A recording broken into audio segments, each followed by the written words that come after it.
लेकिन मेरा प्रश्न जो, एक बार सज्जन जी मैं आपके पास आ रहा हूं, पॉलिटिकल एनालिस्ट आप हैं, ये जो पैन इंडिया जो प्रेजेंस प्रधानमंत्री मोदी ने कैसे किया, अगर मैं आपको सिर्फ सिंपली समझाता हूं, 2014 की बात करें तो बीजेपी कहां शासन कर रही थी, जब जनवरी 2014 जी, राजस्थान, मध्य प्रदेश, छत्तीसगढ़, गोवा, और अगर कोalition गवर्नमेंट में थे तो पंजाब और आंध्र प्रदेश में थे।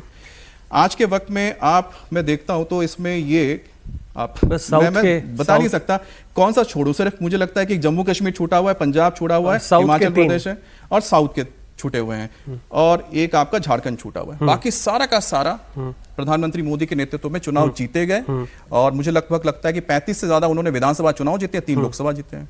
देखिए, जो 12 साल का अगर संक्षेप देखें तो सबसे मोटा मोटी बात जो है वो है कि पॉलिटिक्स ऑफ एस्पिरेशन, जो हम लोग कहते हैं, आकांक्षा की राजनीति, पहचान से ज्यादा आइडेंटिटी, कास्ट, कम्युनिटी, एथनिसिटी, उससे ज्यादा एक एस्पिरेशनल पॉलिटिक्स। वो प्रधानमंत्री मोदी जब गुजरात मॉडल लेके आए तो आप देखिएगा 14 में ही एक उत्साह था कि अलग अलग वर्गों के लोगों ने, जो पुरानी पार्टियों को छोड़ के अच्छी खासी संख्या में उनको वोट किया था। ठीक।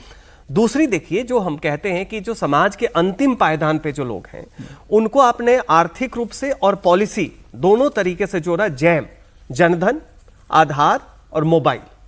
तो इससे क्या हुआ कि करप्शन तो कम हुआ ही हुआ, आपने समाज के अंतिम पायदान को भी, जो लाभार्थी योजनाएं हैं, उससे सीधा जोड़ा।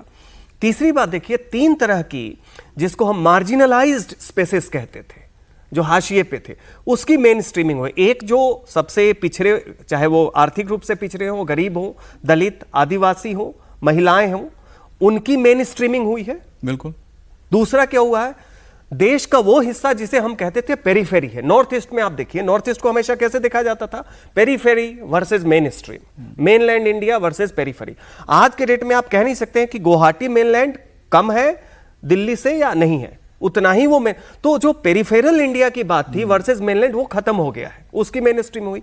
परंपराओं की जो बात होती थी, राम मंदिर का बनना, जिसको मतलब ऐसा माना जाता था कि अगर आप हिंदू और सनातन संस्कृति की बात कर दें तो वो एक पाप है, उसको लेके जो लोग एक हीन भावना से ग्रसित रहते थे, उसको भी एक मेन स्ट्रीमिंग में लाना।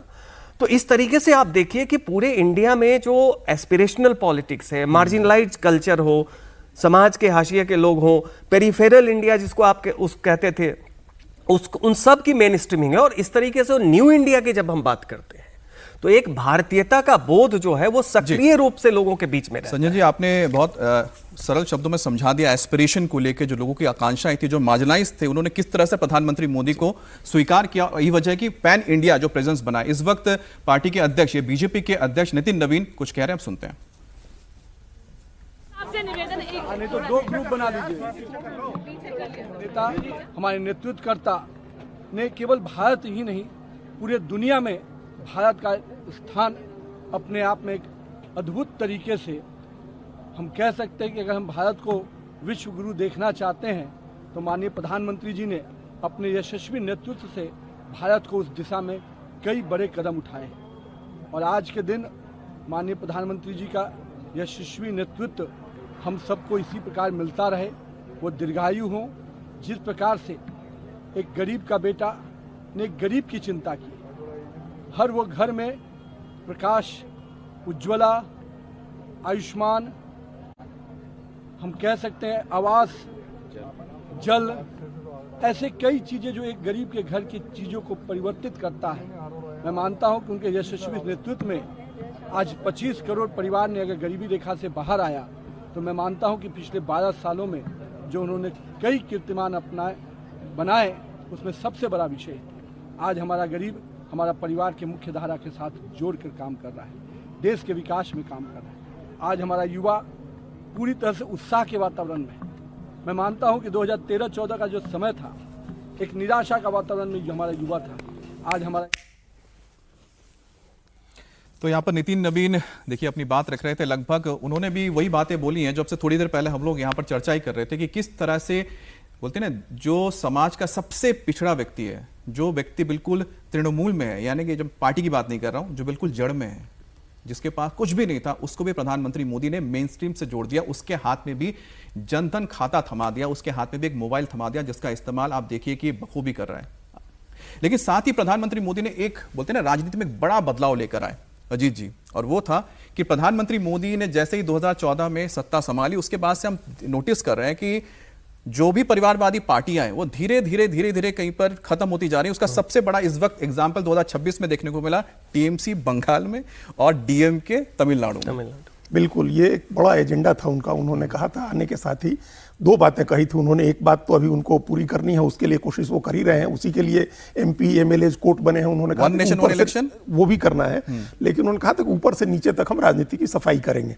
तो वो सफाई का काम अभी चल रहा है। एमपी एमएलए कोर्ट बने हैं, उसमें समय लगेगा, क्योंकि राजनीति उस तरह की थी हम लोगों के देश की। और दूसरा था कि परिवारवाद और वंशवाद की राजनीति करने वाली पार्टियों से मुक्ति दिलाएंगे देश को। तो ये एक उनकी राजनीति का एक, जिस तरह के लोगों को उन्होंने प्रमोट किया राजनीति में, कई तरह के सवाल भी उठे उस पर कि कैसे कैसे नेता बीजेपी अब आगे कर रहे हैं, पुराने तरफ सब निकल गए, हट गए, हटा दिए गए, नए नेता लाए गए। ये जो एकदम हाशिए पर के नेता थे, वो जो सिर्फ हाशिए पर के लोग मुख्य धारा में नहीं आए। राजनीति में भी आप देखिए, भारतीय जनता पार्टी की राजनीति में भी हाशिए पर के नेता, जो चौथी पंक्ति में जिनकी तस्वीर खींची गई थी विधायक दल की बैठक में, वो मुख्यमंत्री बने। तो ऐसे लोग आए राजनीति में, तो अपने आप ही एक चोट पड़ी लोगों के दिमाग में, अपने आप ये चीजें आई कि भाई क्यों हम 3 पीढ़ियों की गुलामी करें राजनीति में। तो ये एक असर इसका दिखा। और आप देखिए बिहार के चुनाव पिछली बार हुए, उसके पहले महाराष्ट्र के चुनाव हुए, पश्चिम बंगाल में देखिए, डीएमके को देखिए तमिलनाडु में, ये इस तरह की पार्टियां धीरे धीरे कमजोर होती जा रही हैं। और अगर ये प्रक्रिया जारी रही तो वो सब हाशिए में चले जाएंगे। क्योंकि एक तो वो जो परिवारवादी पार्टियां हैं, उनके बच्चों की वैसी ट्रेनिंग भी नहीं है, राजनीतिक ट्रेनिंग भी नहीं है, और वो कॉन्स्टेंटली अटैक में है, बीजेपी की तरफ से अटैक में है, और ये बात लोगों तक पहुंच रही है, लोग इस बात को एक्सेप्ट कर रहे हैं।